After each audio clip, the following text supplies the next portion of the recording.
Robert Greene writes, keep people off balance and in the dark by never revealing the purpose behind your actions. If they have no clue what you're up to, they cannot prepare a defense. Guide them far enough down the wrong path, envelop them in smoke, and by the time they realize your intentions, it will be too late. The Marquis de 7A had his eyes on a beautiful and difficult young countess. Greene didn't say her name, but let's call her Michelle. Let's also say she was so hot that she was hard to look at. His limbic system, the first time he saw her in that coffee shop standing, he was just getting a cup of coffee, and he looks over and sees her, and the fire that raged through him was unbelievable. Now, the Marquis was very handsome, but a total idiot when it came to love. That's mostly because he was so young. When you're young, as you know, a young man doesn't fully have a fully developed prefrontal cortex, as we know. There is no one stupider than a young man. They're generally really dumb. That's why you see them. They're those guys who are riding those crotch rockets through freeways and highways as fast as they can. Anyway, he obviously needed help. This is a guy that needed help.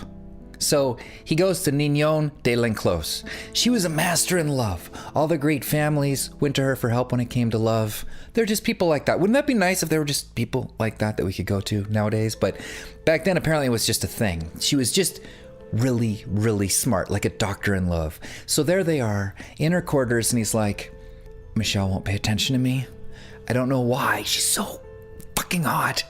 I just was watching her from across the room, standing there, and I've never seen anything like it. It's like out of an Aerosmith video. Finally, I went outside and turned on the stereo in my truck, and I turned up as loud as I could, and she still didn't come over to come pay attention to me.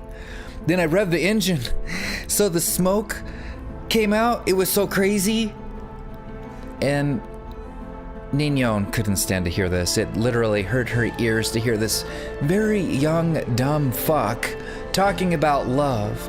The words coming out of his mouth didn't make any sense whatsoever, which is understandable again because he's young, but she knew that. She's like, okay, I'm basically talking to a young ape, right? So she takes mercy on him. And of course, I mean, happens after like an hour of listening to him talk about his truck until she said, please stop. I can help you, but you're gonna have to do everything I say. Shut up. Did you hear what I just said? Totally, I will do it. Thank you, he said. Thank you, I will totally. Thank you. Okay, enough of the thank yous, she said. The next time you approach the Countess, this Michelle, you're gonna just chill out. She used the word nonchalance, but he didn't know what that meant. And the next time you talk to her, you're gonna talk to her like a friend, the Countess said. We need to throw her off the scent. When you say scent, he said, do you mean like... No, she said, not literal scent. Just shut up, okay? And so he did. And she, the young Michelle, became utterly confused the next time they got together. Because, you know, there he is, they're hanging out, and he's not giving her the attention. He's not turning his head when she walks by, like all the other men do. And that's how you can tell when somebody's really hot, by the way. When they turn their head, that's when the hot young blonde walks by. And all the guys turn their head the second that she can't tell that they're turning her head. So, regardless, Michelle, with her massive, beautiful, sculpted, deer-like eyes, became utterly confused. Maybe he does just want me as a friend, Michelle thought. Is he gay? Which is what we do, right? We all lie to ourselves. We don't all do it, maybe. I mean, maybe all is a big word, but most of us do. I think it's sort of like a checks and balances. So the humbleness, the good-natured part of us doesn't get too cocky. Then Ninon told her young disciple, the young man, to show up at the next party where Michelle was, but this time to have a beautiful young woman at his side. And not only at this party, but wherever Michelle was. If she saw this young man, okay, then she was gonna see a hot young woman with him. This, of course, threw her off. They're at the grocery store, and she's working behind the counter, and she sees him with this young woman, and it just throws her off. Holy crap, who is this guy, this young rock star? Then she sees him at the mall, and she's so scared she almost hides behind a rack of clothes and watches from afar. Plus, there's the game aspect.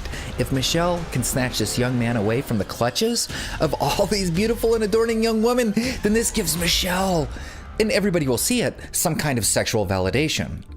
And so then over several weeks, this plot develops. Then when Michelle finally does become interested, who could not? She's been watching him this whole time, trying to get near to this young rock star. The second that she really does become interested, he pulls the plug, as Nignon instructed. He disappears. He goes skiing for the weekend. Oh my God, where is she? She thinks, looking for him at the party. There's no phone calls on her phone machine. She calls him, and he doesn't pick up. He was invited. Where did he go? Who just leaves a beautiful woman like this stranded? Think about the psychology of the LA woman here for just a moment. To leave the psychology, this woman who all her friends have been saying how great she is. She's been on the cover of Playboy with her milk white mustache. And then just to destroy her like this, her ego severed by this kid. This kid. He couldn't be playing it right here. This is driving her to a state of emotional confusion, of hot and cold and hot and cold. Meanwhile, through her network of spies, Ms. Nignon heard that the Countess was asking about the young man. Where is he? What's he doing? She was now technically charmed, hypnotized like a snake. Under his spell, it would be only a month or two. Then I'll take that back. It would be a matter of weeks now. If all went smoothly, the citadel would fall. A few days later, the Marquis was at the Countess's home, and they were alone. They had spent the day, riding horses, playing the piano in the sun, and they were alone, talking up late night after games. Everybody had, all the quote-unquote parents had gone to bed. You know how it is. And this time he was a different man. This time acting on his own impulse. You know how guys do that, like, hey, I can handle this. Rather than following Nignon's instructions, he took the Countess's hands and told her he was in love with her. I'm in love with you. I think you're amazing. Can we just do this? The young woman seemed confused, a reaction he did not expect. She even slowly began to back up, and he came closer to her, and she backed up. He was so on fire, he was so into his own greatness, actually believing who he was, that he was unable to read the signs. Finally, she just said, "What are you doing?" she asked. He leaned in to kiss her, and she did kiss him, but it wasn't a real kiss. It was like one of those grandma kisses. "I love you," he said. "All this has been staged for you." "What do you mean all of this? What are you talking about?" "All of this," he said. "The women, you know how you've seen me with those women? Those weren't real women, those were escorts. I did it all for you, and I can't bear it. I surrounded myself with them, so when you came over to my house and you thought all those women were cleaning my house, they weren't really cleaning my house, okay? Those were staged actors. I can't live with the knowledge," he said, "that you and I will one day be in heaven, and you never knew this. I really want you to know my truest feelings and see who I really am." "Did somebody put you up to this?" she said. "It was Nignon," he said. I'm just her puppet. Nignon. Who's Nignon?" "Oh, my personal love trainer," he said. Michelle became polite, then excused herself. "Where are you going?" For the rest of the evening, she avoided his eyes, was not there to say goodnight to him. Before this night happened? Forget that waiting for the third date crap. And it was gonna be awesome. She even wore her Stars and Stripes underwear, with the American flag on it. She was gonna take him out to the car. That was gonna be the code word. And the next few times he visited, do I even need to tell you this? She wasn't even there. It was over. Game over, man. Game over. He went off the game book. He didn't trust his instruments. The plane was flying over the water, and the plane was telling him, "Hey, you're fine." But it felt like when he was in the plane that he was upside down when he was going through the fog. But the plane just sort of kept flying. But it felt disorienting because he has never been in love. That's just part of what it's like to be learning about love for the first time. Now he didn't get to get married, not to her, and she was the hottest one. Now you gotta understand, Michelle wasn't dumb. She knew on some level that she was being seduced. But we like this. We enjoy the feeling of being led along, looking at something that just doesn't quite fit in, the magicalness of it all, with her starry eyes. It's kind of like an Alfred Hitchcock movie. It's a pleasure to let go and allow the other person to detour you into this strange country.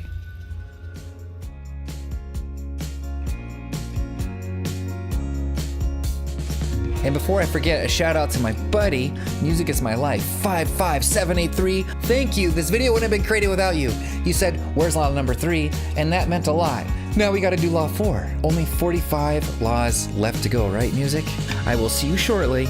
It was great, as always.